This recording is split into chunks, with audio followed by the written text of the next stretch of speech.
አሰላሙ አለይኩም ወራህመቱላሂ ወበረካቱሁ። የዛሬው ጥያቄ አራህማን እና አራሂም የሚባሉት የአላህ ሱብሓነሁ ወተዓላ ስሞች አላህ በቁርአን ውስጥ እያንዳንዳቸውን ስንት ጊዜ የጠቀሳቸው ይመስላችኋል?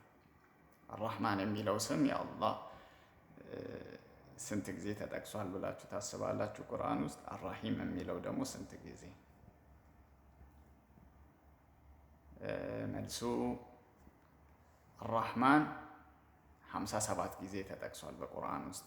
አላህ ሱብሓነሁ ወተዓላ አራህማን የሚለውን ስሙን ቁርአን ውስጥ 57 ጊዜ ጠቅሶታል። እንዲሁም ደግሞ አራሂም ደግሞ 114 ጊዜ፣ ሁለት እጥፍ ማለት ነው። አራህማን ምንጭ ነው ብያቸዋለሁ። አራህማን የእዝነት ሁሉ ምንጭ ነው።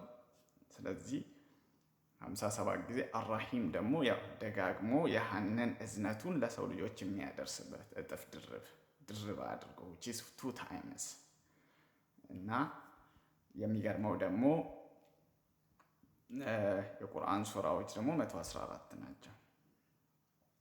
እና ይሄ መጽሐፍ ማለት ነው የአላህን ሱብሓነሁ ወተዓላ እዝነት ለሰው ልጆች ሊሰጥ የመጣ መጽሐፍ ነው። በቃ ሲጠቀለል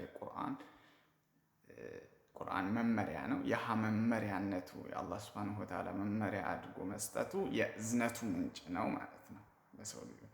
ስለዚህ ቁርአን ራሱም አላህ ቁርአንን እዝነት ብሎ ይጠራዋል። ቁርአንን ያመጡትን የአላህ መልእክተኛ ሰለላሁ ዐለይሂ ወሰለም ደግሞ እሳቸውንም አላህ እዝነት ብሎ ይጠራቸው።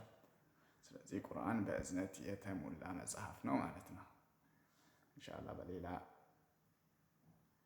ትምህርት እመለሳለሁ። ሰላም አለይኩም ወራህመቱላሂ ወበረካቱ።